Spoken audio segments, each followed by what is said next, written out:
Hello everyone. आज जो topic है वो है सारम्स। SARMS।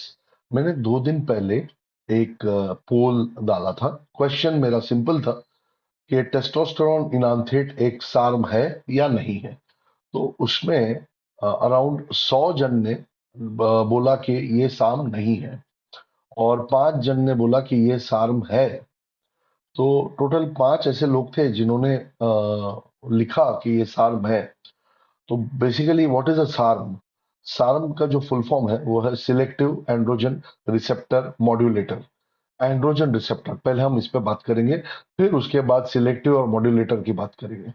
देखिए, हमारा जो एंड्रोजन का रिसेप्टर है वो हमारे जो सेल्स होते हैं बॉडी के, उसमें स्पेसिफिकली जो मसल सेल्स होते हैं उसके न्यूक्लियस में होता है एंड्रोजन रिसेप्टर। देखिए, जो जितने भी पेप्टाइड हार्मोन हैं, जो स्टेरॉयड हार्मोन नहीं है, जो पेप्टाइड हार्मोन है, वो पेप्टाइड हार्मोन जो है उनको अगर अटैच होना हो या उनको अपना काम करना हो तो उनको अपने अपने यूनिक रिसेप्टर्स जो है उनको अटैच होना पड़ता है। और ये जो रिसेप्टर्स होते हैं वो सेल मेम्ब्रेन के ऊपर होते हैं। लेकिन जो एंड्रोजन रिसेप्टर्स होते हैं वो फॉस्फोलिपिड बाइलेयर जो होती है सेल की, उसके अंदर वो पास कर सकते हैं, आर पार जा सकते हैं। तो बेसिकली वो लिपोफिलिक होते हैं। तो वो जो है वो सेल मेम्ब्रेन के अंदर घुस सकते हैं और डायरेक्टली न्यूक्लियस में जो उनका एंड्रोजन रिसेप्टर है उस सेल के अंदर, उसमें ये एक स्ट्रॉन्ग लिगांड की तरह काम करते हैं और वहां से आगे के ट्रांसक्रिप्शन जो है वो पहुंचते हैं।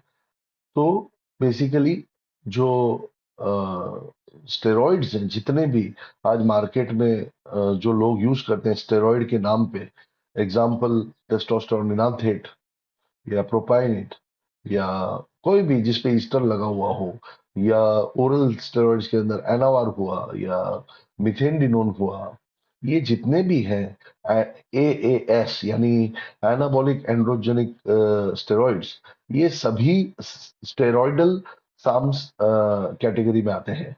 साम्स जो है, अब उसके ऊपर बात करता हूँ, ये 2 प्रकार के हैं। एक है स्टेरॉइडल सार्म्स और एक है नॉन स्टेरॉइडल सार्म्स। अभी जो स्टेरॉइडल सार्म्स है यानी सिलेक्टिव एंड्रोजन रिसेप्टर मॉड्यूलेटर, ये जो है ये कई सालों से 1940 से इसकी रिसर्च है। और जो नॉन स्टेरॉइडल सार्म्स है जिसके बारे में ये जो आजकल के डेट में जो 25-25 साल के लौंडे हैं जो ये नॉन स्टेरॉइडल सार्म्स की बात करते हैं, उनके हिसाब से जो नॉन स्टेरॉइडल सार्म्स है वही सार्म्स है। और ये जो टेस्टोस्टेरोन इनाथेट है वो सार्म्स नहीं है, वो जो है वो एंड्रोजेनिक स्टेरॉइड है। तो अब इन महाचूतियों की वजह से हो क्या रहा है कि लोग गुमराह हो रहे हैं। लोगों को ऐसा लगता है कि साम्स कुछ ऐसा चमत्कारी चीज है कि जो लेने के बाद आपको कोई भी साइड इफेक्ट नहीं होगी और आप जो है बिना साइड इफेक्ट के आप अच्छी बॉडी बना सकते हो। तो बेसिकली जो नॉन स्टेरॉइडल साम्स हैं वो भी 6 कैटेगरी के हैं। सबसे पहली जो कैटेगरी है, aryl propionamide analogues, bicyclic hydantoin analogue, quinolinone, tetrahydroquinolinone analogues, benzimidazoles, butanamides. ये जो साम्स के ऊपर स्टडी हुई है वो ह्यूमन फेस पे आई ही नहीं है, सबसे पहली बात। दूसरी बात ये कि ये बिना अंडवे वाले चूहे यानी कैस्ट्रेटेड चूहे चूहे जिसके अंडवे निकाल दिए वैसे चूहे के ऊपर इन लोग ने टेस्ट किया था। टेस्ट में बाकायदा पाया गया था, सबसे पहली बात, कि ये एंडोजिनस LH और FSH प्रोडक्शन को टोटली सप्रेस कर देता है। उसका मतलब ये जितने भी सार्म्स हैं नॉन स्टेरॉइडल यानी एंडारिन, कार्डारिन, ऑस्टारिन, बराबर, ये तो एक ही कैटेगरी के एक ही फैमिली के सार्म्स हैं। तो ये जितने भी S1 S2 S3 S4 जो भी है, ये जो भी सार्म्स हैं, ये सभी सार्म्स प्री डिस्पोज्ड हैं। ये आपके जो बॉडी के अंदर LH और FSH लेवल को डेफिनेटली सप्रेस करेंगे। चूहों में हुआ था, इंसानों के ऊपर अभी तक हुआ नहीं है। ये साम्स जो है ये बहुत डेंजरस हो सकते हैं, क्योंकि देखिए ये हमारे मसल सेल के अंदर जा कर के ये छेड़खानी करेंगे। कल उठ के कुछ भी हुआ, देखिए साइंस इतना एडवांस्ड अभी तक हुआ नहीं है, रिसर्च चालू है। देखिए जब मसल के सेल के अंदर कुछ गड़बड़ होती है तो वहां से बहुत सारी चीजें हो सकती है। उसकी डेप्थ जो है वो किसी को नहीं पता। तो जो सिलेक्टिव एंड्रोजन रिसेप्टर मॉड्यूलेटर जो स्टेरॉइडल है, उसके ऊपर आज 80 साल हो गए हैं। 1940 में डेवलप हुआ था, इसके ऊपर रिसर्च है।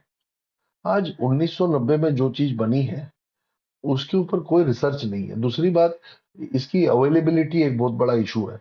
जो ये साम्स के नाम पे बिक रहा है, वो चूर्ण कूट करके दे दिया है डायनाबॉल का, ये किसको पता है। और ये जो जवान लौंडे हैं, ये अंग्रेजी में बात करते हैं, इनको अंग्रेजी language, bro bro bro bro I got beefed up bro. तो ये बीफ्ड अप लोग जो है ना, अपने आप को बीफ्ड अप बोलते हैं, एक गलत फहमी का शिकार है।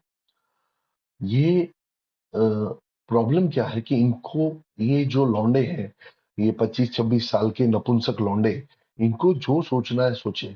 मगर ये इतने कन्विक्शन के साथ लोगों को गुमराह कर रहे हैं कि नए नए लोगों को लगता है स्टेरॉइड लेने से तो साइड इफेक्ट हो जाएगी। देखिए, स्टेरॉइड लेने से 100% साइड इफेक्ट होती है। मेरा ये कहना है कि जो नॉन स्टेरॉइडल सार्म्स हैं, ये सार्म्स लेने के बाद भी आपको उतनी ही साइड इफेक्ट्स होंगी, ये मेरा कहना है। और ये जो नॉन स्टेरॉयडल सार्म्स है, वो ज्यादा हार्मफुल है स्टेरॉयडल सार्म्स से भी। तो देखिए, आप स्टेरॉयड मत लीजिए, और आप जो है वो नॉन स्टेरॉयडल सार्म्स भी मत लीजिए। आप जो आयुर्वेदिक चूर्ण है, जो सदियों से खाया जा रहा है, वो खाकर भी आपकी थोड़ी बहुत स्ट्रेंथ बढ़ जाएगी।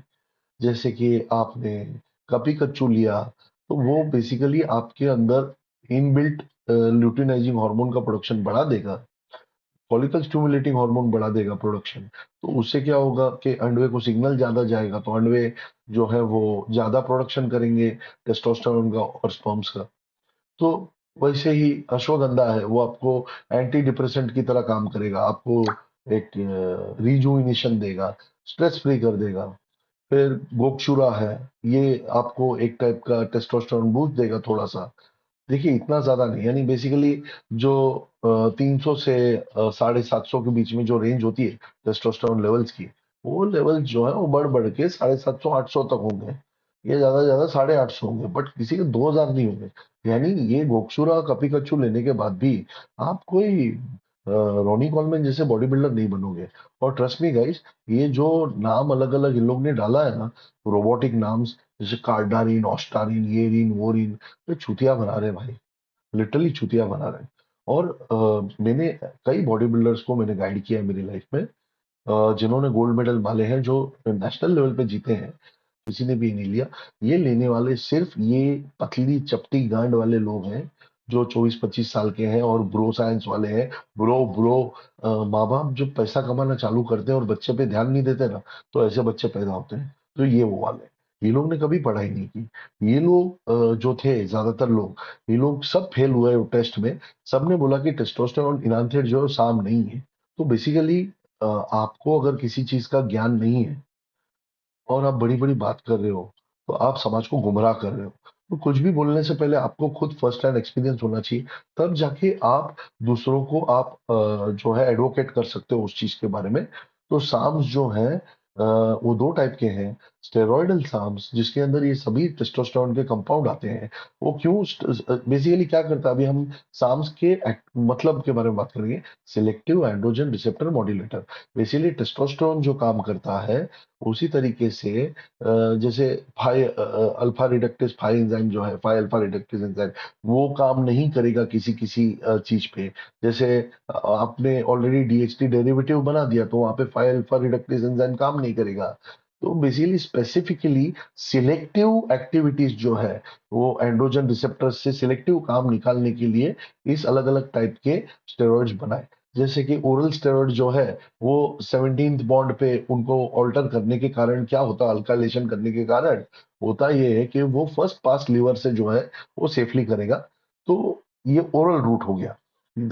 यानी आज ये जो इसमें चेंजेस किए, स्ट्रक्चरल चेंजेस टेस्टोस्टेरोन के मॉलिक्यूल्स को, तो क्योंकि टेस्टोस्टेरोन एक स्टेरॉइड है, तो उसके मॉलिक्यूल्स को चेंज किया। तो इसके लिए ये जितने भी हैं, नाइट्रोलोन फैमिली हुआ, टेस्टोस्टेरोन फैमिली हुआ, या मिथाइल टेस्टोस्टेरोन फैमिली और नॉन टेस्टोस्टेरोन फैमिली हुआ, ये जितने भी हैं सभी स्टेरॉइडल साम्स कैटेगरी में आते हैं, selective androgen receptor modulator category में आते हैं।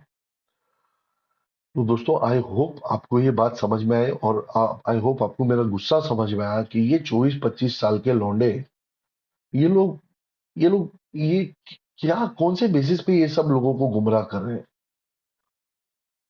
बिना साइंटिफिक बैकिंग के बकचोदी करना बहुत बड़ा गुनाह है। देखिए, ये जो भी 24-25 साल की उम्र के जो ये बच्चे हैं ना, इनके बच्चे होंगे कि नहीं, ये बहुत बड़ा क्वेश्चन मार्क है। इन लोगों को 100% सेक्सुअल डिस्फंक्शन से लेके, हार्ट प्रॉब्लम से लेके, किडनी डिसऑर्डर से लेके बहुत सारी चीजें होने वाली है, क्योंकि ये लोग बिना गाइडेंस के, बिना दिशा का रॉकेट हैं। ये जो बच्चे हैं, ये बहुत इनके साथ बुरा हो सकता है, बिकॉज इनका नॉलेज जो है ये सही जगह से नहीं आया है, और इसके वजह से इनको बहुत गहरी साइड इफेक्ट्स होंगी। ये खुद तो बर्बाद होंगे, साथ ही साथ ये दूसरों को भी कन्विंस करके उनको भी बर्बाद जो कर रहे हैं, मेरे को उससे आपत्ति है। पीला बोल के सोना मत बेच दो, केले का छिलका भी पीला होता है। आई होप आपको मेरा ये वीडियो समझ में आया और मेरी भड़ास भी समझ में आई। अगली बार किसी और टॉपिक पे बात करूंगा, तब तक के लिए be safe, be strong, and have a nice day.